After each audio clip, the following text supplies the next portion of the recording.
Malayalam industry আবারও প্রমাণ করে দিল কেন তারা টেকনিক্যালি সবার থেকে এগিয়ে। আজ আমরা 2026 সালের most dark and underrated Malayalam thriller the anomie নিয়ে কথা বলবো, যার পুরো নাম anomie the equation of death. ভাইরে ভাই, সত্যি বলছি, পুরো মুভি আপনার ব্রেন নিয়ে খেলবে। আর মুভির শেষ মুহূর্ত পর্যন্ত একের পর এক টুইস্ট তো আছেই। এছাড়া প্রত্যেকটা খুন আর প্রত্যেকটা ক্লু আপনাকে ধীরে ধীরে অন্ধকার জগতে নিয়ে যাবে। তাই পুরো ভিডিও দেখার অনুরোধ রইল। আশা করি মুভিটি আপনাদের অবশ্যই ভালো লাগবে। তো চলুন শুরু করা যাক। মুভির শুরুতেই ফরেন্সিক এক্সপার্ট জারাকে দেখানো হয়। সে মর্নিং ওয়াকে যায়। তার কিছু অতীতের ফ্ল্যাশব্যাক এবং তাকে দেখে মনে হচ্ছিল সে গভীর একটা ট্রমার মধ্যে আছে আর সেখান থেকে বের হওয়ার চেষ্টা করছিল। আসলে জারার একটি সুন্দর পরিবার ছিল, তার বাবা মা, ছোট ভাই এবং জারা। কিন্তু তার বাবা মায়ের ম্যারেজ অ্যানিভার্সারির দিনই সেই গাড়িটা অ্যাক্সিডেন্ট করে, আর যেখানে জারার বাবা মা দুজনেই মারা যায়। শুধুমাত্র সে এবং তার ছোট ভাই জিয়ান কোনোভাবে বেঁচে যায়, আর সেটারই ট্রমা থেকে সে বের হওয়ার চেষ্টা করছিল। এরপরেই জারার কাছে একটি কল আসে ক্রাইম সিন থেকে, আর জারা সেখানে চলে যায়। দেখা যায় একটা ক্রাইম সিন থেকে ফরেন্সিক এক্সপার্ট এবং পুলিশরা প্রমাণ কালেক্ট করছিল। ডেড বডিটা ছিল নীরাজের বাবা মা পুলিশকে বয়ান দিচ্ছিল গতকালকে বিকেল থেকেই সে মিসিং। আর এতে তারা চিন্তিত হয়ে পড়ে আর পুলিশে একটি মিসিং কমপ্লেন লেখায়। কিন্তু তারা কখনো ভাবতেই পারেনি নীরাজ এখানে আসবে আর এমনটা করবে। আসলে নীরাজ এখানে এসে সময় কাটাতে পছন্দ করত। এরপরে একজন পুলিশ অফিসার চলে আসে জিবরানের কাছে। সেই পুলিশ অফিসার জিবরানের কাছে বর্ণনা করছিল নীরাজের ব্যাপারে। সে বলে নীরাজের সাইকিয়াট্রিক হিস্টোরি রয়েছে, অর্থাৎ সে ডিপ্রেশনের রোগী আর সে ট্রিটমেন্ট নিচ্ছে। এর আগেও কয়েকবার সে সুইসাইড করার জন্য চেষ্টা করেছে। এরপরেই দেখা যায় সেখানে জারা চলে আসে। অন্যদিকে জিবরান সেই পুলিশ অফিসারকে বলে সব ফর্মালিটিস শেষ করে লাশটা পোস্টমর্টমের জন্য পাঠিয়ে দাও। এখানে তার কথা শুনে মনে হচ্ছিল এসব কেসে ইনভেস্টিগেশন করার ব্যাপারে সে একেবারেই আগ্রহী নয়। অন্যদিকে যারা পুরো লাশটাকে ভালো করে দেখে এবং তার অ্যাসিস্ট্যান্ট নিশাতাকে একই কথা বলে যে নীরাজের সাইকাটিক হিস্টরি রয়েছে, এর আগেও সে কয়েকবার সুইসাইড করার চেষ্টা করেছে। এছাড়া তাকে ডিপ্রেশন থেকে বের হওয়ার যে ওষুধটা দেওয়া হয়েছে সেটা ওভারডোজ নেওয়ার কারণেই তার মৃত্যু হয়েছে। আর ঠিক ওই সময়টাতে দেখা যায় যারা কল করে তার ছোট ভাই জিয়ানকে। আসলে তাদের বাবা মায়ের সেই অ্যাক্সিডেন্টের পরে থেকে জিয়ান ট্রমাতে চলে গিয়েছিল, ডিপ্রেশনে চলে গিয়েছিল। সে মনে করত তার বাবা মায়ের মৃত্যুর জন্য সে নিজেই দায়ী, আর এই জন্য তারও ট্রিটমেন্ট চলছিল। যারা জিয়ানকে বলে দেয় আলবি তোমার জন্য অপেক্ষা করছে, তুমি প্লিজ রেডি হয়ে ডক্টরের কাছে চলে এসো, আমিও সেখানে আসব। জিয়ান ডক্টরের কাছে যেতেই চাইছিল না। সে বলছিল সে ভালো আছে, কিন্তু যারা তাকে জোর করাতে সে রাজি হয়ে যায়। বেশ কিছুক্ষণ পরেই দেখা যায় যারা তার ফ্ল্যাটে চলে আসে। আসলে জিয়ান তার ফোনটা ধরছিল না, এই জন্য বারবার সে তাকে কল করছিল। এরপরে চিন্তিত হয়ে যারা একটা সময় নিজের চাবি দিয়ে ফ্ল্যাটে ঢুকে যায়, কিন্তু ফ্ল্যাটের কোথাও জিয়ান ছিল না। আর এখন যখন সে জিয়ানকে কল করে দেখা যায় তার ফোনটাই অফ। আর দেখতে পায় হোয়াটসঅ্যাপে জিয়ান তাকে একটা মেসেজ পাঠাচ্ছে।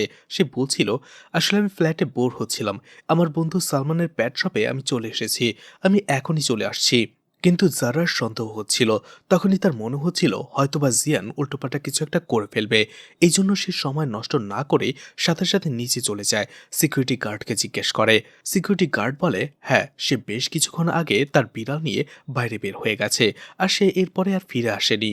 এরপরে সাথে সাথে যারা কল করে আলভিকে আর জিজ্ঞেস করে সে আজকে জিয়ানকে দেখেছে কিনা, কারণ জিয়ানকে সে খুঁজেও পাচ্ছে না আর ফোনও পাচ্ছে না। আলবি বলে তুমি সালমানকে কল করে দেখো, আমি এখনই আসছি। এই আলবি হচ্ছে একজন ডক্টর যে জারাকে ভালোবাসে। এছাড়া জিয়ানের সাথেও রয়েছে তার ভালো সম্পর্ক। এরপরে জারাকে দেখা যায় সেই পেট শপে আসার জন্য, কিন্তু সেখানে পেট শপের যে মালিক সালমান সে ছিল না। সেখানকার একজন কর্মচারীকে যারা জিজ্ঞেস করে জিয়ানকে দেখেছে কিনা, সেখানে এসেছিল কিনা, সেই ছেলেটি বলে দোকানটা তো খুললই বিকেলবেলা, সকালবেলা তো দোকান বন্ধ ছিল, আর সালমান দোকানটা পরিষ্কার করছিল। যারা বলে সালমান কোথায়, ওকে ডাকো। আর যারা জানতে পারে সালমান এখন বাইরে গেছে। যখনই সেই ছেলেটি সালমানকে কল করে দেখা যায় তার ফোনটাও অফ ছিল। আর এতে যারা আরও বেশি ভয় পেয়ে যায়। সে সাথে সাথে থানায় চলে আসে। থানার একজন হায়ার অফিসারের সাথে যারা কথা বলে। আসলে যারার ভয় হচ্ছিল জিয়ান যদি আবারও উল্টোপাল্টা কিছু একটা করে বসে তাহলে কি হবে। আর এই জন্য সেই পুলিশ অফিসার সাথে সাথে চারপাশে খবরটা ছড়িয়ে দেয় জিয়ানের ব্যাপারে, যাতে জিয়ানকে খোঁজা শুরু করা হয়। অন্যদিকে জারার হয়ে আলবি সেখানে একটি মিসিং কমপ্লেন লেখায়। আর এরপরেই কয়েকদিন আগের ঘটনা দেখানো হয়। যেখানে ডক্টর জিয়ানকে কাউন্সিল করছিল। ডক্টর জিয়ানকে বলে, তুমি যেটা ভাবো বা যেটা শোনো সেটা শুধুমাত্র একটা ডিলিউশন, তোমার কল্পনা। জিয়ান তখন বলে, আর সেই ডিলিউশনটাকে আমি ভালোবাসি। সেখানে আমার একটা মায়ের ভয়েস রয়েছে, আর আমার মায়ের কণ্ঠস্বরকে আমি কিভাবে উপেক্ষা করব। জিয়ানের আসলে চোখ বন্ধ করলে সে অ্যাক্সিডেন্টের কথা মনে পড়তো। আসলে ওই দিন জিয়ানই গাড়ি চালাচ্ছিল, আর গাড়ির ভেতরে তারা সবাই খুব মজা করছিল, যার ফলে ড্রাইভিং থেকে জিয়ানের মনোযোগটা সরে গিয়েছিল, আর তাতেই ঘটে দুর্ঘটনা। আর এই জন্য জিয়ান মনে করে তার বাবা মায়ের মৃত্যুর জন্য সে নিজেই দায়ী। জিয়ান সেই ডক্টরকে বলছিল সে শুধু তার বাবা মায়ের কাছে ফিরে যেতে চায়, কারণ সে তাদেরকে অনেক বেশি মিস করে। ডক্টর তখন তার বোন জারার ব্যাপারে জিজ্ঞেস করে। জিয়ান বলে, জারাই একমাত্র কারণ যার জন্য সে এতক্ষণ বেঁচে রয়েছে। আসলে জারাকে ভালোবাসে, আর নয়তোবা সে অনেক আগেই সুইসাইড করে ফেলতো। আর এইসব কথাগুলো বাইরে থেকে যারা শুনছিল তার চোখেও পানি চলে আসে।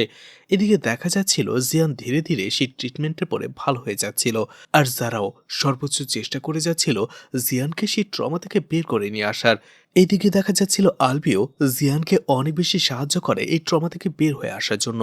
তারা তিনজনে একসাথে সময় কাটায়, ডিনার করে, তাদের সময়টা ভালোই যাচ্ছিল। অন্যদিকে জিয়ান আর যারা একটা ট্রিপেরও প্ল্যান করে, আর সেই ট্রিপেও তারা অনেক বেশি ভালো সময় কাটায়। এরপরে সেই দিনের ঘটনা দেখানো হয়, যেদিন জিয়ান এসেছিল সালমানের পেট শপে, আর যারা তাকে বারবার কল করে যাচ্ছিল। আসলে সে মোবাইলটা চার্জে রেখে একটু দূরে গিয়েছিল। সালমান সেটা দেখার পরে জিয়ানকে ডেকে নেয়, আর জিয়ান কলটা ধরতে ধরতে সেটা ডিসকানেক্ট হয়ে যায়। জিয়ান যখনই জারার কল দেখতে পায়, সে তার বিড়ালটাকে নিয়ে বের হয়ে পড়ে। সে জারাকে কল করার চেষ্টা করছিল, কিন্তু কলটা কানেক্ট হচ্ছিল না, আর এই জন্যই সে জারাকে একটা ভয়েস মেসেজ পাঠিয়ে দিচ্ছিল যে সে সালমানের পেট শপে এসেছে, আর এখনই সে ফ্ল্যাটে ফিরছে। এদিকে যারা তাকে খুঁজে না পেয়ে সরাসরি থানায় চলে এসেছিল। এরপরে তার নামে মিসিং কমপ্লেন লেখায়। এরপরে হঠাৎ করে যারা গাড়ি নিয়ে কোথাও চলে যায়, আলবিকে একা রেখেই।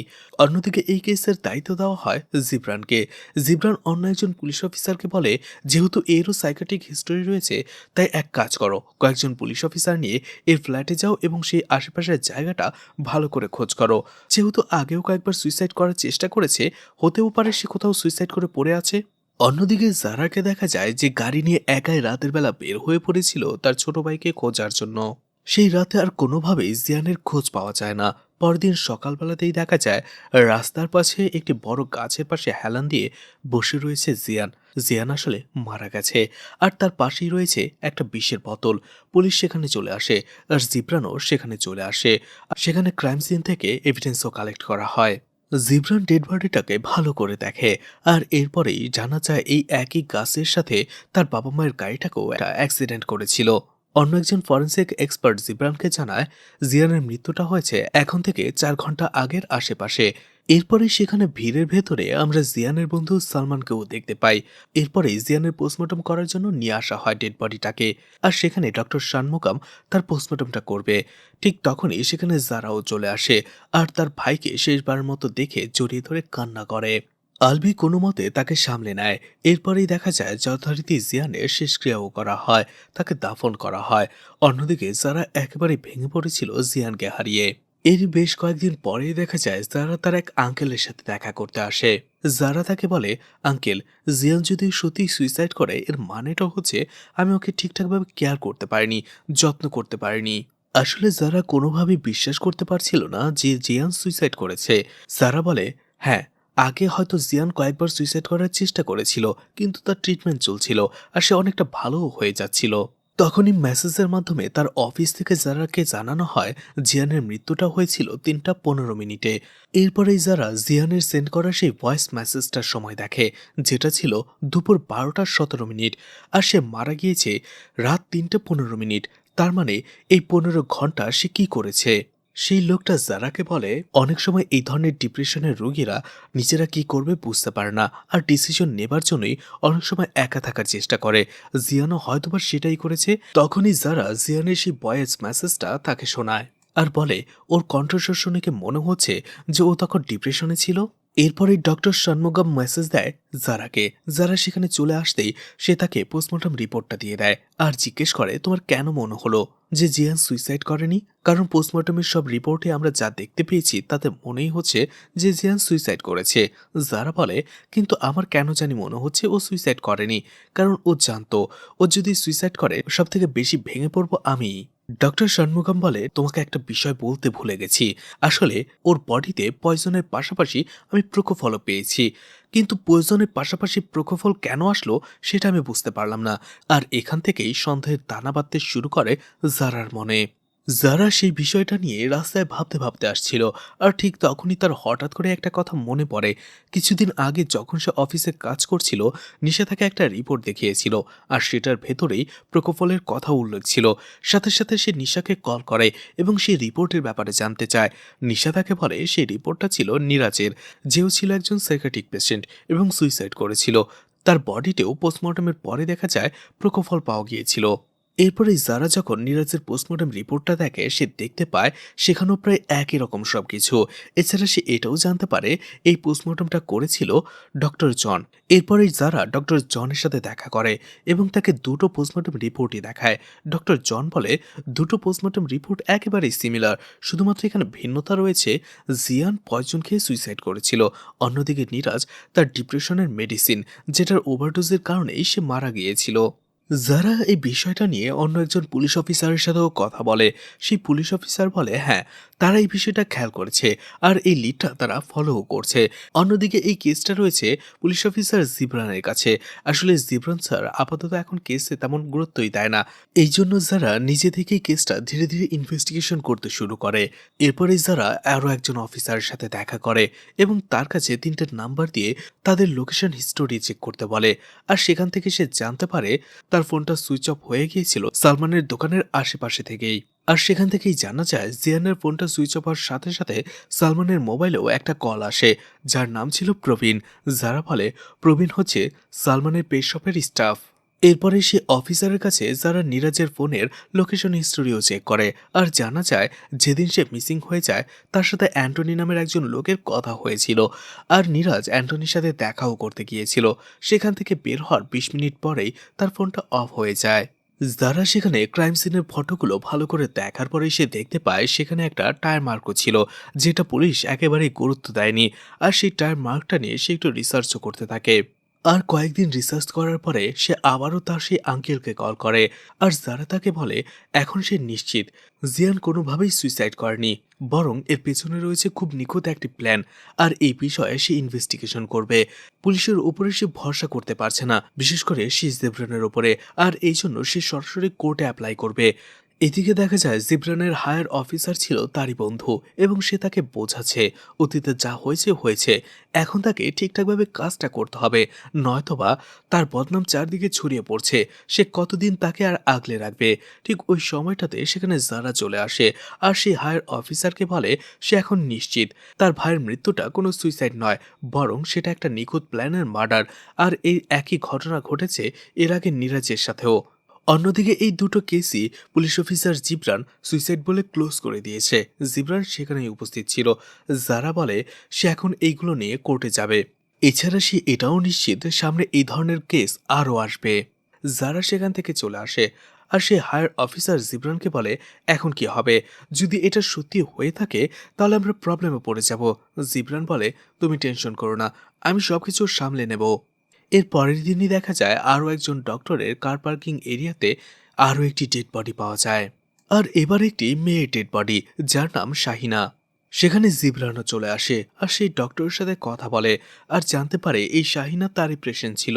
সেই ডক্টর বলে শাহিনা তার কাছ থেকে গত ১ বছর ধরে ট্রিটমেন্ট নিচ্ছে আর সে তাকে বলেছিল যে শাহিনা মা হতে পারবে না। তখনই জিবরান সেই ডক্টরের কাছে জানতে পারে এই শাহিনারও সাইকিয়াট্রিক ট্রিটমেন্ট চলছিল। এরপরে জিবরান মিডিয়াকে বলছিল এখন এটা কি সুইসাইড নাকি মার্ডার সেটা তারা ইনভেস্টিগেশন এবং অটোপসি করার পরেই জানতে পারবে। আর তখনই দেখা যায় সেখানে যারাও চলে আসে আর যারা সেখানে খুব ভালোভাবে ইনভেস্টিগেশন করে ক্রাইম সিনটাকে, যার ফলে যারা সেখানে ফ্রেশ ফিঙ্গারপ্রিন্ট এবং আরও কিছু প্রমাণও পেয়ে যায়। এই জন্য সে তার অ্যাসিস্ট্যান্টকে বলে সেখানে মাটি পাওয়া গেছে। শাহানার স্যান্ডেলে যে মাটি রয়েছে আর গাড়ির আশেপাশে যে মাটি রয়েছে দুটোকেই আলাদাভাবে পরীক্ষা করার জন্য। আর এরপরে সেই রিপোর্ট থেকে যারা জানতে পারে জিয়ানের ক্রাইম সিনে যে টায়ারটা পাওয়া গিয়েছিল সেটার আশেপাশে যে মাটি রয়েছে আর শাহিনার গাড়ির আশেপাশে যে মাটি রয়েছে দুটো একই জায়গার। এছাড়া দেখা যায় শাহিনার পোস্টমর্টমে তার মুখ থেকে একটা হেয়ার স্যাম্পলও পাওয়া যায় আর সেটাও তারা পরীক্ষা করার জন্য পাঠিয়ে দেয়। এরপরে যারা আবারও তার আঙ্কেলের কাছে চলে আসে আর বলে শাহিনার অটোপসি রিপোর্টটাও সেমই, তার বডিতেও ঠিক একই পরিমাণে প্রকোফল পাওয়া গেছে। এছাড়া সেও ড্রাগসের ওভারডোজের কারণে মারা গেছে। এদিকে জিবরানের সেই বন্ধু আর হায়ার অফিসার তাকে বলে এখন তোমার সাথে সাথে আমাকেও কথা শুনতে হবে, কোর্টের অর্ডার এসেছে, আমাদের দুজনকে সেখানে যেতে হবে। জিবরান বলে কিন্তু একটা অনগোয়িং কেসের ব্যাপারে এভাবে কোর্ট কিভাবে রায় দিতে পারে। তখন তার সেই বন্ধু বলে আমি এত কিছু জানি না, তুমি যে করেই হোক সবকিছু ঠিক করার ব্যবস্থা করো। এরপরে জিবরান যখন বাড়িতে আসার পরে কোর্টে যাওয়ার জন্য রেডি হচ্ছিল তাকে দেখে একেবারে অন্যমনস্ক এবং মন মারা মনে হচ্ছিল। আর এটা তার স্ত্রী এবং ছেলেও খেয়াল করে। এরপরে একটা সময় জিবরানের স্ত্রী যখন তার কাছে আসে জিবরান বলে আমার মনে হয় আমি ভুল করেছি কোথাও, আমি আর এইসব কিছু নিতে পারছি না। তখন তার স্ত্রী তাকে সান্ত্বনা দেয় আর এরপরে জিবরান চলে আসে কোর্টে। অন্যদিকে দেখা যায় জারা এবং তার সেই আঙ্কেল ম্যাজিস্ট্রেটের সামনে তাদের কেসটা উপস্থাপন করে। এরপরে সেই হায়ার অফিসার এবং জিবরানকে ডাকা হয় আর বলে পুলিশ এভাবে কাজ করলে কিভাবে হবে, তাদের 1 সপ্তাহ সময় দেওয়া হচ্ছে আর এই 1 সপ্তাহের মধ্যে তাকে অবশ্যই এই কেসটার সমাধান করতে হবে, নয়তোবা তাকে চাকরিচ্যুত করা হবে। যারা সেখানে সেই ম্যাজিস্ট্রেটকে আরও একটা ইনফরমেশন দেয় শাহিনার গাড়ির আশেপাশে যে মাটিটা পাওয়া গেছে, অন্যদিকে জিয়ানের ক্রাইম সিনের টায়ার মার্কের আশেপাশে যে মাটি পাওয়া গেছে সেটা একই। এছাড়া এই মাটিটা এখানকার লোকালকার নয়, কারণ সেই মাটিতে যে ধরনের এলিমেন্ট রয়েছে এটা এখানকার মাটির সাথে ম্যাচ করছে না। তার মানে নিশ্চয়ই সেখানে তৃতীয় কোনো ব্যক্তি ছিল। এছাড়া সে এটাও নিশ্চিত তাদেরকে অন্য জায়গায় খুন করা হয়েছে আর এরপরেই তাদের বডিটাকে এখানে রাখা হয়েছে। এরপরে অন্য কোথাও একজন লোকে দেখা যায় টিপটপ ভাবে রেডি হয়ে সে একটা ভ্যান টাইপের গাড়ি নিয়ে বের হয়ে পড়ে। এদিকে দেখা যায় উপর মহলে এই কেসটা নিয়ে একটা মিটিং বসে। সেখানে সবাই বলছিল জিবরানকে এই কেসটা থেকে সরিয়ে দেওয়া দরকার, কারণ সে ঠিকঠাকভাবে কাজই করছে না। তখনই সে হায়ার অফিসার অর্থাৎ জিবরানের বন্ধু বলে আসলে জিবরানের সাথে কি হয়েছিল। সে দীপক নামের একটি ছেলের মিসিং কেস ইনভেস্টিগেশন করছিল আর সেখানে সে জানতে পারে দীপক আসলে সীতাকে ভালোবাসে, সীতাও দীপককে ভালোবাসে, কিন্তু তাদের পারিবারিক অবস্থা ছিল একেবারে ভিন্ন। অন্যদিকে দীপকের পরিবার ছিল নিচু জাতের এবং তারা গরিবও। আর এই জন্যই সীতা সন্দেহ করছিল দীপকের মিসিং হওয়ার পেছনে তার বাবা এবং ভাইয়েরই হাত রয়েছে। আর সে চাইছিল দীপককে যেন পুলিশ যে করে হোক খুঁজে বের করে। জিবরান সীতাকে কথা দিয়েছিল যে দীপককে সে উদ্ধার করবে জীবিত, কিন্তু এতে সে ব্যর্থ হয়, কারণ দীপকের ডেড বডি পাওয়া গিয়েছিল। আর পুলিশ যখন এটা ইনভেস্টিগেশন করে তখন সে জানতে পারে সীতার ভাই এবং বাবাই এর সাথে জড়িত রয়েছে। কিন্তু যখনই এই কেসটা সে ইনভেস্টিগেশন করতে যাবে তখনই উপর মহল থেকে চাপ দিয়ে এই কেস থেকে জিবরানকে সরিয়ে দেওয়া হয়। অন্যদিকে জিবরান এমনিতেই হতাশ হয়ে পড়েছিল, কারণ সীতাকে দেয়া কথা সে রাখতে পারেনি। আর এরপরে সে আরো বেশি হতাশ হয়ে পড়ে যখন সে জানতে পারে যে সীতাও সুইসাইড করেছে। দীপকের চলে যাওয়াটা আসলে সে মেনে নিতে পারেনি। এতে জিবরান প্রচন্ড রেগে যায় আর সীতার ভাই এবং বাবাকে সে প্রচন্ড মারধর করে। আর একটা সময় সীতার ভাইকে সে গুরুতরভাবে মেরে হসপিটাল অ্যাডমিটও করিয়ে দেয়। আর এতে তার উপরেই ইনকোয়ারি বসে। আর সেই থেকে জিবরান আসলে নিজের উপর থেকে বিশ্বাসটাই হারিয়ে ফেলেছিল আর নিজেকে সে কোনো কেসেই ইনভলভ করতে পারছিল না। যাই হোক, ধীরে ধীরে আবারও জিবরান নিজেকে খুঁজে ফিরে পাওয়ার চেষ্টা করছিল আর সে অবশেষে সে ঠিক করে নেয় যে করে হোক এই খুনিকে সে খুঁজে বের করবে। আর সে ইনভেস্টিগেশন শুরু করে দেয়।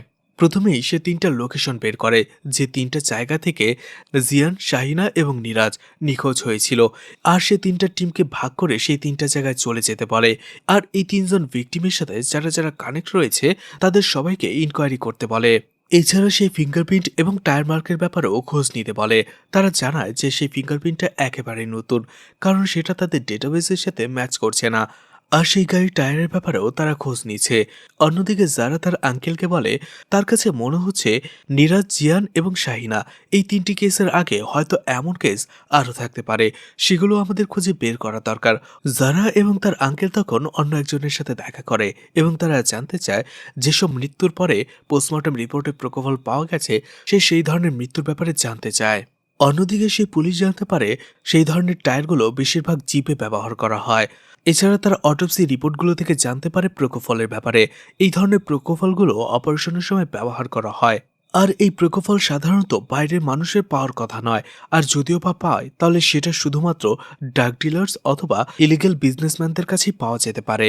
পুলিশ সেখানে আরও একটা বিষয় খেয়াল করে, 3টা ডেড বডিকে মারার পরে এমন জায়গায় পাঠানো হয়েছে যেগুলোর সাথে তাদের একটা ইমোশনালি বন্ড রয়েছে, যার ফলে এটা বিশ্বাস করতে সবার আরও বেশি সুবিধা হবে যে এটা একটা সুইসাইড। এছাড়া পুলিশ আরও একটা বিষয় জানতে পারে, যেখান থেকে এই 3জন ভিকটিম নিখোঁজ হয়েছে তার আশেপাশে সন্দেহজনক ওই ধরনের জিপ বা সন্দেহজনক কোনো গাড়ি খুঁজে পাওয়া যায়নি। তখনই জিবরান বলে তার কাছে মনে হচ্ছে খুনি কখনোই সন্দেহজনক কিছু ব্যবহার করবে না, সাধারণের মধ্যেই লুকিয়ে থাকবে, সাধারণ মধ্যেই লুকিয়ে রয়েছে, এমন কিছুই হয়তোবা খুনি ব্যবহার করছে। এরপরে কিছু সিসিটিভি ফুটেজ চেক করার পরে দেখতে পায় 3টা ক্রাইম সিনে তারা একটা ভ্যানকে যেতে দেখেছে, আর সেই জিপ বা ভ্যানটা আসলে এটিএম এ ক্যাশ লোড করে সেই টাইপের জিপ বা ভ্যান, কিন্তু সেগুলোকে ক্রাইম সিনে যেতে দেখা গেলেও সেখান থেকে আসতে তারা দেখেনি। সেই গাড়িটাকে তারা খুঁজে পাওয়ার পরপরই সেই গাড়ির নাম্বারটাকে লোকেট করে চলে যায় সেই কোম্পানিতে। তারা বলে এটা তাদের কোম্পানির গাড়ির নাম্বার হলেও সিসিটিভি ফুটেজে যে গাড়িটা দেখা যাচ্ছে সেটা তাদের গাড়ি নয়।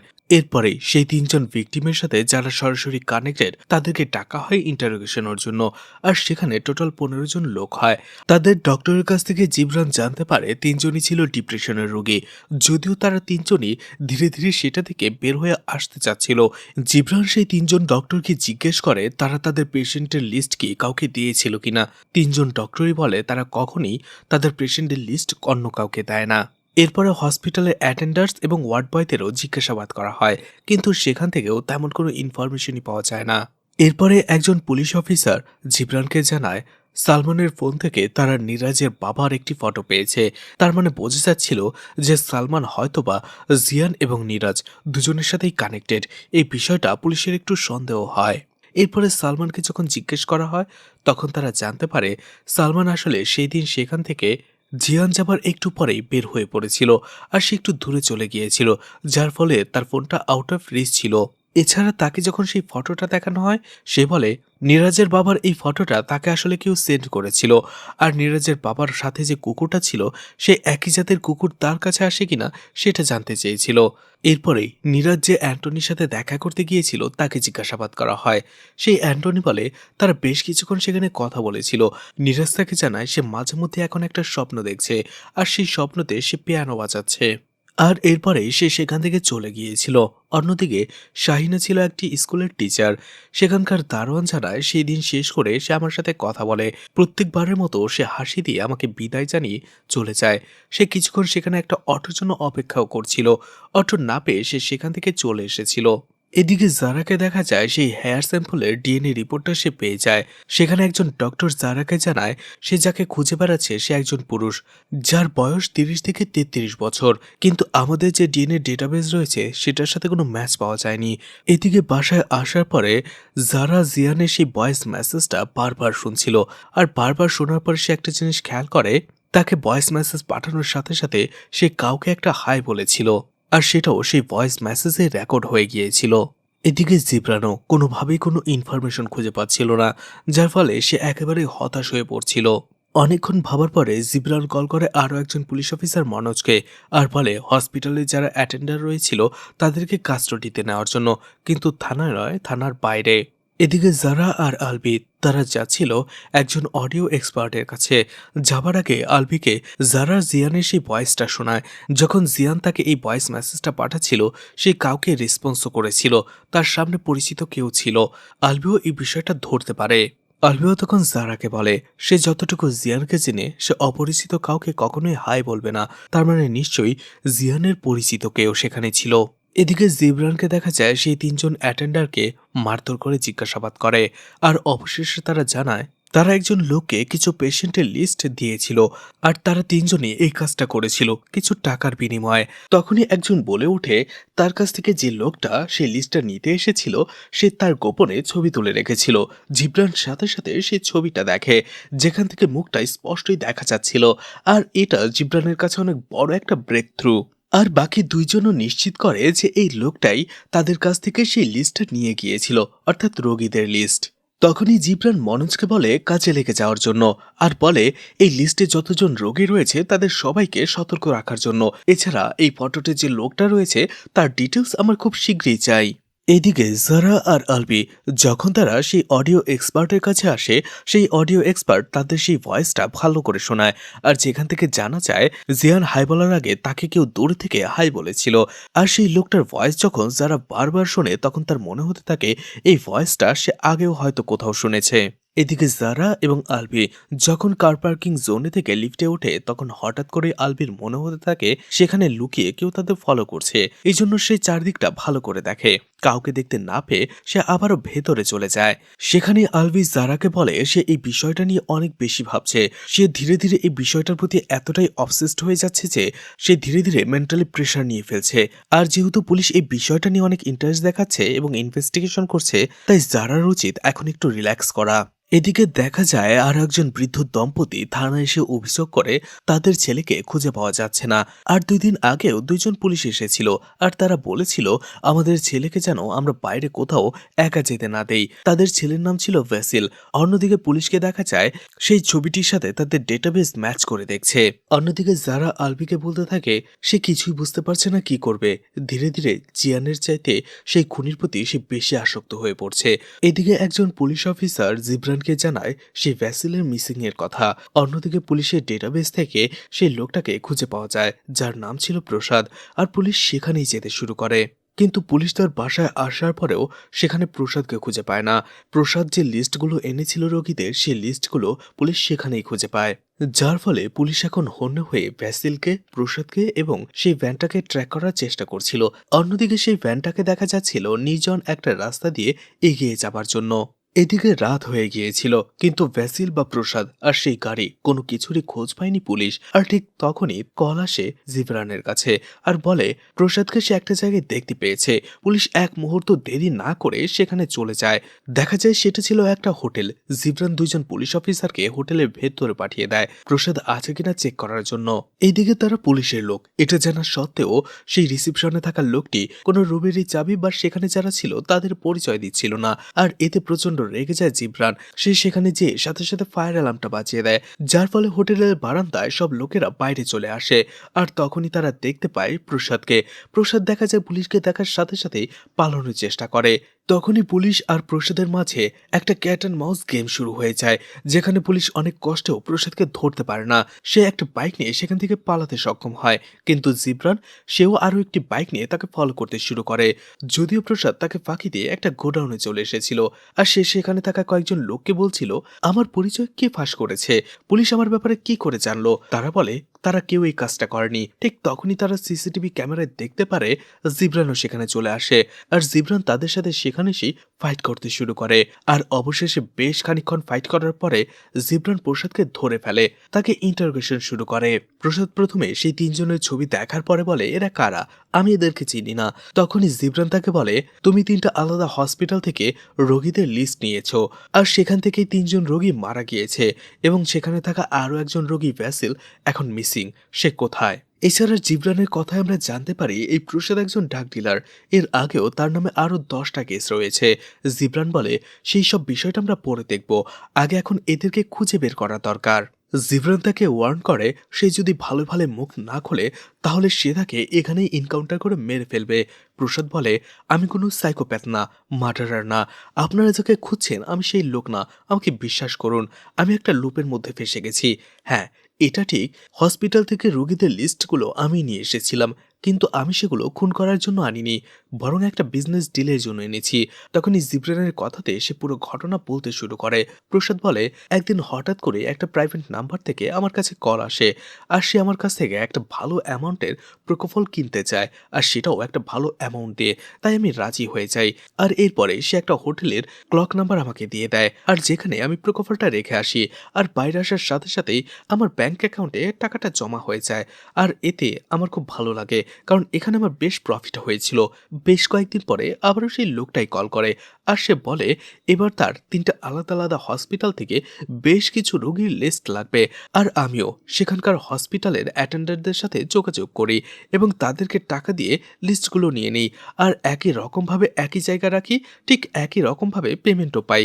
এছাড়া আমি আর কিছুই জানি না। তখনই প্রসাদের কাছ থেকে সেই ব্যাংক অ্যাকাউন্টের ডিটেলস এবং সেই হোটেলের ডিটেলস নিয়ে পুলিশ ইনভেস্টিগেশনে নেমে পড়ে। দেখা যায় পুলিশ সেই ঠিকানায় চলে আসে, যেটার নাম ছিল রিভারওয়েলস, আর এটা একটা রেসিডেন্সিয়াল ফ্ল্যাট ছিল।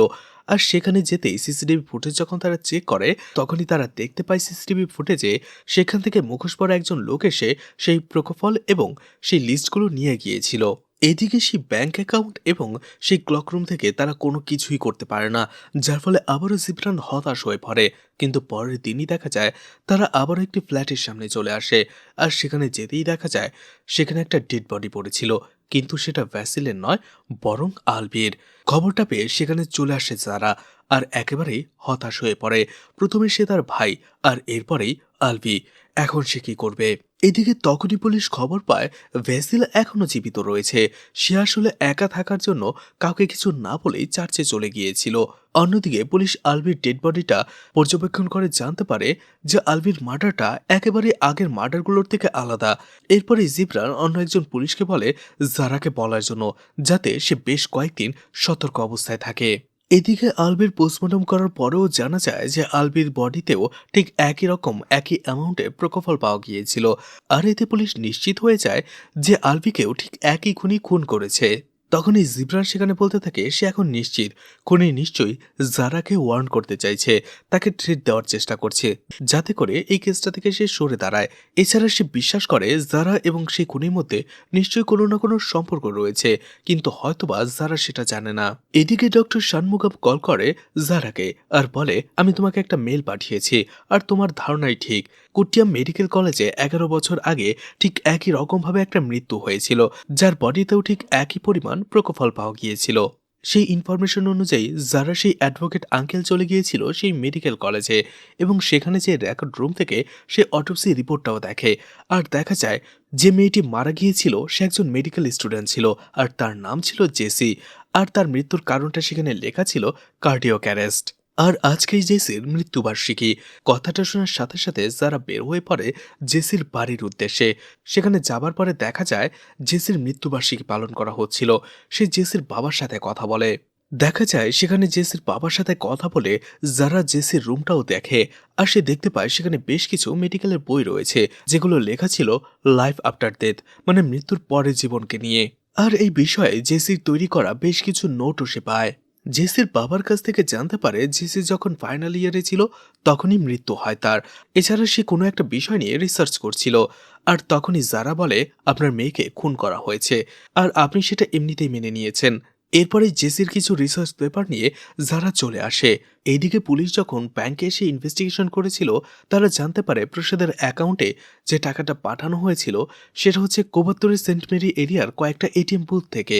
জিবরান জানতে পারে 2টা এটিএম বুথ থেকে 2জন লোক এই টাকাটা ডিপোজিট করেছিল, যাদের মধ্যে একজন ছিল এটিএম বুথের সিকিউরিটি গার্ড, আর অন্য একজন ছিল আননোন একজন লোক। আর তারা সেটা খোঁজ নিয়ে জানতে পারে সে ছিল একজন শ্রমিক, তাকেও ধরে ফেলা হয়। অন্যদিকে সেই সিকিউরিটি গার্ডকেও জিজ্ঞাসাবাদ করা হয়। সেই শ্রমিক বলে একটা ভ্যানে একটা লোক এসেছিল, আর সে বলছিল তার টাকাগুলো ডিপোজিট করে দেবার জন্য, আর এই জন্য সে কিছু টাকা টাকাও দেয়, কিন্তু সেই লোকটার মুখ মুখোশ দিয়ে ঢাকা ছিল, আর এই জন্য সে চিনতে পারেনি। অন্যদিকে সিকিউরিটি গার্ডও ঠিক একই কথা বলে। দেখা যায় পুলিশ আবারও একটা ডেড এন্ডে এসে পৌঁছায়। এখন তাদের একটাই ভরসা, সেই ভ্যান। তাই জিবরান কন্ট্রোল রুম এবং ট্রাফিক অফিসে ভালোভাবে নির্দেশ দিয়ে দেয় সেই হলুদ ভ্যানটাকে ট্র্যাক করার জন্য, যে করেই হোক। এদিকে জারাকে দেখা যায় জেসির ব্যাপারে ভালোভাবে ইনভেস্টিগেশন করার জন্য। দেখা যায় জেসি সেখানে একটা ভিন্ন টপিক নিয়ে রিসার্চ করছিল, যেটার নাম ছিল ডেথ এক্সপিরিয়েন্স, অর্থাৎ মৃত্যুর অভিজ্ঞতা কেমন হয় সেটা নিয়ে। এদিকে জিবরান কন্ট্রোল রুম থেকে জানতে পারে সেই ভ্যানটা একটা নির্দিষ্ট জায়গায় যাবার পরে মিসিং হয়ে যায়, অর্থাৎ একটা সিসিটিভি ফুটেজে যাবার পরে অন্য একটা যাবার আগে সেটা মিসিং হয়ে যায়। এরপরে জিবরান ভালো করে সেই স্পটগুলো লক্ষ্য করে যেখানে ডেড বডিগুলো পাওয়া গেছে। এদিকে জারাকে দেখা যায় সে ডক্টর কৃষ্ণমূর্তির সাথে দেখা করতে আসে। যারা সেখানে একজন ডক্টরের ছবি দেখায় যে বাইরের থেকে এই দেশে এসেছিল। তখন ডক্টর কৃষ্ণমূর্তি বলে, হ্যাঁ, একে তো আমার মনে আছে। এছাড়া যারা জেসির মৃত্যুর কথাও বলে। ডক্টর বলে, সে বিষয়টাও আমার মনে আছে। যারা বলে, আমার মনে হচ্ছে জেসিকে মার্ডার করা হয়েছে।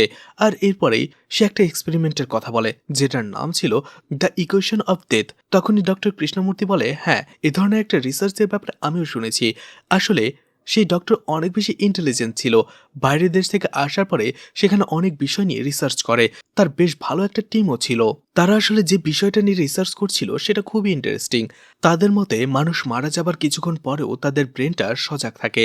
আর তখন মানুষের ব্রেনের ভেতরে কি চলে সেটা নিয়েই তারা রিসার্চ করছিল। তখনই যারা বুঝতে পারে তার ভাই সহ বাকি যারা মারা গেছে তাদের সবাইকে এই এক্সপেরিমেন্টের জন্য ব্যবহার করা হয়েছিল। এদিকে জিবরান তার স্ত্রীর সাথে কেসটা নিয়ে আলোচনা করছিল। তার মতে সেই ভ্যানটা 3টে জায়গায় দেখা গেছে যেখানে সেই ডেড বডিগুলো পাওয়া গেছে। এছাড়া সেই ভ্যানটাকে আরও একটা জায়গায় পাওয়া গেছে যেখান থেকে এটিএমের টাকা লোড করা হয়েছে। নীরজ মারা গিয়েছিল 3টা বাজে আর তার ডেড বডিটাকে সেই জায়গায় রাখা হয়েছে 3টা 40 মিনিটে। অর্থাৎ সেই ভ্যানটা এমন এক জায়গা থেকে এসেছে যেখান থেকে সেই ক্রাইম সিনের দূরত্ব 40 মিনিট। ঠিক একই রকমভাবে ক্যালকুলেশন করে দেখতে পায় সেই প্রত্যেকটা জায়গায় ম্যাচ করে কোবাত্তুরের সাথে। অর্থাৎ কোবাত্তুরের কোনো একটা জায়গায় এই 3জনকে মারা হয়েছিল আর এরপরে ডেড বডিগুলো সেখান থেকে ক্রাইম সিনে এনে ফেলে রাখা হয়েছিল। জিবরান দেখতে পায় সেই কোবাত্তুরে যাওয়ার আরও একটা হিল রোড স্টেশন রয়েছে। আর এরপরেই কন্ট্রোল রুমে সেই রোডটার সিসিটিভি ফুটেজ চেক করার কথা বলে। আর দেখা যায় যখন যখন মার্ডার হয়েছে সেই ভ্যানটা তার কিছুক্ষণ পরেই সেই দিক দিয়ে ফিরে এসেছে কোবাত্তুরে। তার মানে জিবরানের ধারণাটাই ঠিক, তাদেরকে মারা হয়েছে কোবাত্তুরে এবং তারপরে লাশগুলো সেই সব ক্রাইম সিনে রেখে আসা হয়েছে। এরপর অন্য একটা রোড দিয়ে সে আবার ফিরেও এসেছে। অন্যদিকে যারা বুঝে যায় সেই নিউরোসার্জন সঞ্জয়ই হচ্ছে আসল খুনি যে এদেরকে এক্সপেরিমেন্টের নামে মেরে ফেলছে। ডক্টর কৃষ্ণমূর্তির কাছ থেকে সঞ্জয়ের ঠিকানা চায় সে। এদিকে জিবরানও নিশ্চিত হবার পরে সেই দিকে আসতে শুরু করে। অন্যদিকে যারাও সঞ্জয়ের ঠিকানা নিয়ে সেই ঠিকানাতেই যেতে শুরু করে। অন্যদিকে সেই এটিএম সিকিউরিটি এবং সেই শ্রমিকের বিবরণ অনুযায়ী তারা একটি খুনির সম্ভাব্য স্কেচও বানিয়ে ফেলেছিল। এদিকে দেখা যায় জিবরানের ইনফরমেশন অনুযায়ী সেখানে আগেই পুলিশের একটা গাড়ি পৌঁছে গিয়েছিল। আর দেখা যায় সেই জায়গাটার বেশিরভাগ জায়গায় ছিল উইন্ডমিলের জায়গা। আর সেখানে তারা ছোট্ট একটা বাসাও দেখতে পায়, সেখানেই চলে আসে। সেখানে আসার পরেই তারা নিশ্চিত হয়ে যায় যে তারা ঠিক জায়গায় এসেছে, কারণ হচ্ছে সেখানে সেই হলুদ ভ্যানটা দেখা যাচ্ছিল। এইদিকে এই বিষয়টা অ্যালেক্স যখন জিবরানকে জানায়, জিবরান সাথে সাথে অ্যালেক্সকে বলে সেখান থেকে ফিরে আসার জন্য। কিন্তু তখনই দেখা যায় সেখানে একজন লোক দরজা খুলে ফেলে। জিবরান তখন অ্যালেক্সকে শিখিয়ে দেয় সেই লোকটাকে যেন বলে তারা এখানে র্যান্ডম চেকিং এর জন্য এসেছে। অ্যালেক্স সেটাই বলে আর দেখতে পায় তারা যে স্কেচটা বানিয়েছে তার সাথে অনেকটা এই লোকের ম্যাচ হয়ে যাচ্ছে। জিবরান বুঝতে পেরে যায় এই খুনি, আর এই জন্য বলে তুমি তার দিকে গান পয়েন্ট আউট করো, আমি এখনই চলে আসছি। কিন্তু দেখা যায় গান পয়েন্ট আউট করার সাথে সাথেই সেই লোকটা গানটা তাদের কাছ থেকে ছিনিয়ে নিয়ে সেই 3জন পুলিশ অফিসারের পায়ে গুলি করে বসে। তখনই সেই খুনিকে দেখা যায় সে তার ল্যাপটপ এবং আরও কিছু ইম্পর্টেন্ট জিনিস নিজের ব্যাগে ভরে নিচ্ছিল। এদিকে জিবরানকে দেখা যায় তার পুরো ফোর্স নিয়ে সেখানে চলে আসে। সাথে সাথে অ্যালেক্স সহ বাকি 2জন আহত পুলিশকে উদ্ধার করে এবং একটা ফোর্স নিয়ে ভেতরে ঢুকে যায়। সেখানে জিবরান একটা রুমে যাওয়ার পরে সেখানে আন্ডারগ্রাউন্ড একটা রিসার্চ সেন্টার দেখতে পায়। তখনই অন্য একজন পুলিশ অফিসার জিবরানকে ডাকে। জিবরান সেখানে যাবার পরেই দেখা যায় সেই খুনি পুলিশের সামনে দাঁড়িয়েছিল। জিবরান যখনই সেখানে আসে দেখা যায় সেই খুনি একটা বাটন চেপে পুলিশকে ধোকা দিয়ে সেখান থেকে ভ্যানিশ হয়ে যায়। আর জিবরান তখনই দেখতে পায় সেখানে মাইক্রো ওভেনটা এখনই ব্লাস্ট হবে। আর সেটাই হয়, যাতে করে অনেক পুলিশ অফিসারে সেখানে আহত হয়। জিবরান অনেক কষ্টে বাইরে বের হয়ে আসে। আর তখনই দেখা যায় সেই দিক দিয়ে বাইক নিয়ে সেই খুনি পালিয়ে যাচ্ছিল। জিবরান তার দিকে ফায়ার করে কিন্তু সে পালিয়ে যাচ্ছিল। ঠিক ওই সময়টাতে দেখা যায় অন্য একটা গাড়ি এসে সেই বাইকটাকে অ্যাক্সিডেন্ট করে বসে, যার ফলে সেই খুনি সেখানেই পড়ে যায়। আর তখনই দেখা যায় সেটা ছিল যারা। এরপরে জিবরান সেই সঞ্জয়ের সাথে সেখানে ফাইট করে আর অবশেষে সে সঞ্জয়কে হারাতে সক্ষম হয়। তাকে ইন্টারোগেশনের জন্য নিয়ে আসা হয় আর সেখানে যারাও ছিল। সঞ্জয় সেখানে সবাইকে বলতে থাকে, তোমাদের কি মনে হয় আমি কোনো সাইকোপ্যাথ খুনি? কখনোই নয়, আমি একজন ডক্টর, নিউরোসার্জন।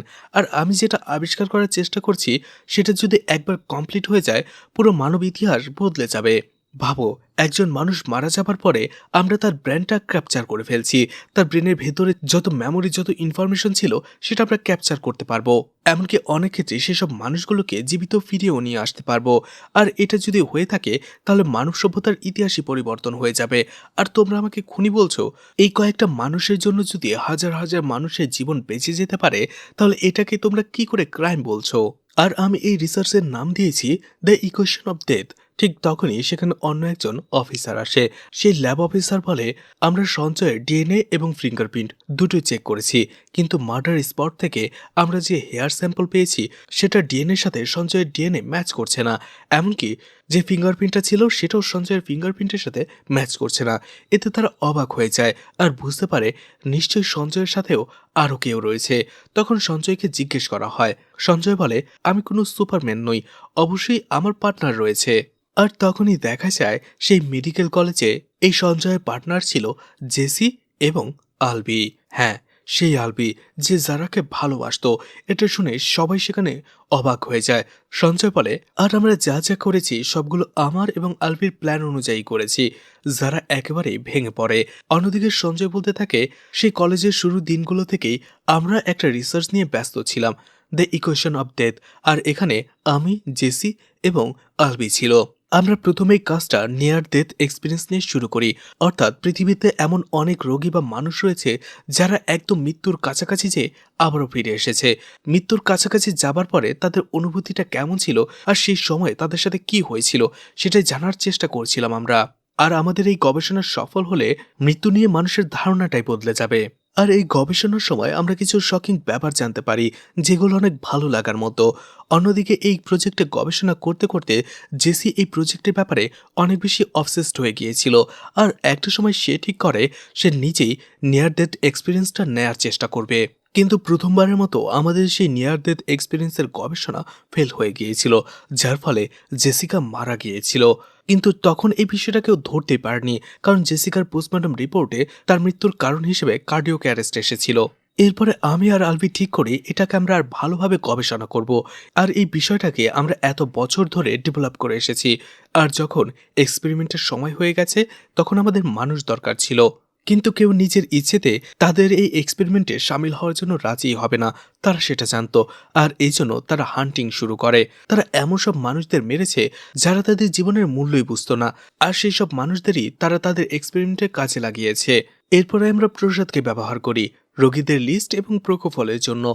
এছাড়া সেই লিস্টগুলো থেকে আমরা আমাদের যে ধরনের ভিকটিম লাগবে তাদেরকে সিলেক্ট করি, যার মধ্যে শাহিনা, জিয়ান এবং নিরাজ পড়েছিল। অর্থাৎ জিয়ান যখন সেই পেট শপ থেকে বের হয়েছিল তখন আলবি তাকে হাই বলেছিল। অর্থাৎ সেই কণ্ঠস্বরটা আলবিরই ছিল। আর সেখানে ইলেকট্রিক শক দিয়ে সাথে সাথে জিয়ানকে অজ্ঞান করে ফেলা হয় আর তার মোবাইলটা অফ করে দেওয়া হয়। অন্যদিকে বাকিদেরও ঠিক একই রকমভাবে কিডন্যাপ করা হয়েছিল। এরপরেই তাদের তিনজনের সাথে সেই একে এক্সপেরিমেন্ট করা হয়, যেখানে প্রথমেই তাদের হার্টবিট বন্ধ করে দেওয়া হয়।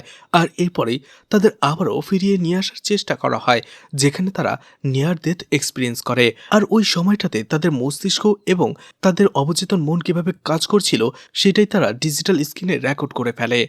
যেখানে দেখা যায় তারা তিনজনই চলে গিয়েছিল অন্য এক জগতে, যেখানে তাদের পছন্দের জিনিসগুলো বা পছন্দের মানুষের সাথে দেখা করছিল। যেমন জিয়ান তার মায়ের সাথে দেখা করেছিল, নিয়াজ সেখানে একজন মিউজিশিয়ান হয়ে গিয়েছিল, অন্যদিকে শাহিনা সেখানে বেবিদের সাথে খেলা করছিল। আর এটা আমাদের জন্য একটা ভিক্টোরি ছিল। আমরা যদি এটাকে আরো আগে নিয়ে যেতে পারি তাহলে অবশ্যই এখান থেকে অনেক বড় কিছু আশা করা যায়। এরপরেই দেখা যায় তারা তাদের এক্সপেরিমেন্ট শেষ হবার পরে তিনজনের ডেড বডিটাকে ঠিক একই জায়গায় রেখে এসেছিল, যে জায়গাগুলোর সাথে তারা ইমোশনালি কানেক্টেড ছিল। আর এই কাজটা আলবি করেছে। আর যার ফলে সেই হেয়ার স্যাম্পল এবং ফিঙ্গারপ্রিন্টটা ছিল আলবির। যারা সেখান থেকে চলে আসে তখনই জিবরান সঞ্জয়কে বলে, তাহলে আলবি কেন? সঞ্জয় বলে, আমি তোমাকে আগেই বলেছি আমি কোনো সাইকোপ্যাথ নই, আর আমি আলবিকে খুন করিনি। তখনই জানা যায় জারার যখনই সন্দেহ হয়েছিল সেই ভয়েসটা শোনার পরে, যে সেই ভয়েসটা সে আগেও কখনো শুনেছে, সে বিভিন্ন ইকুয়েশনগুলো মেলাচ্ছিল। হেয়ার স্যাম্পলের ডিএনএ থেকে সে জানতে পেরেছিল যে লোকটাকে সে খুঁজে বেড়াচ্ছে তার হাইট অ্যাভারেজ বয়স 30 থেকে 33 এবং রক্তের গ্রুপ ভি নেগেটিভ। অন্যদিকে যারা সেই কণ্ঠস্বরটা শোনার পরে তার মনে হয়েছিল এটা আলবির কণ্ঠস্বর হতে পারে, আর এই জন্য গোপনে আলবির ফিঙ্গারপ্রিন্টটা সে ম্যাচ করে। তার ডিএনএও ম্যাচ করে। অন্যদিকে তার রক্তের গ্রুপ যে বি নেগেটিভ সেটাও ম্যাচ করে ফেলে। আর এভাবে শিওর হয়ে যায় জিয়ানের মৃত্যুর পেছনে আলভি রয়েছে। আর এই জন্য সেই দিন যারাই আলভির ফ্ল্যাটে গিয়েছিল প্রথমেই তাকে প্রকোফল দিয়ে অজ্ঞান করে ফেলে, আর এরপরেই তাকে একের পর এক আঘাত করে সেখানে আলভিকে মেরে ফেলে। যারা বলে, আমি জানি তুমি একা নাও, আরও একজন রয়েছে, আর আমি এটাও জানি না তুমি আমার ভাইকে কেন খুন করেছো, কিন্তু খুন করা উচিত হয়নি তোমার। আর এটা জিব্রানও বুঝতে পেরে গিয়েছিল, কিন্তু তারপরও সে জারাকে কিছুই বলে না, কারণ আলভিও একজন সাইকো ছিল, যে গবেষণার নামে মানুষের জীবন নিয়ে ছিনিমিনি খেলছিল। সে যেমনই হোক না কেন, মানুষ তো মানুষই, তাদের জীবন নেয়ার অধিকার অন্য কারোরই নেই। আর এভাবেই যারা তার ভাইয়ের খুনের হত্যার বদলা নিয়েছিল, আর জিব্রান ধরতে পেরেছিল একজন সিরিয়াল কিলারকে। আর অবশেষে এই মুভিটি এখানে শেষ হয়ে যায়। তো মুভিটি আপনাদের কাছে কেমন লেগেছে কমেন্ট করে জানাতে পারেন। যদিও ভিডিওটি একটু বড় হয়ে গেছে, তবে আশা করি ভিডিওটি আপনাদের অবশ্যই ভালো লেগেছে।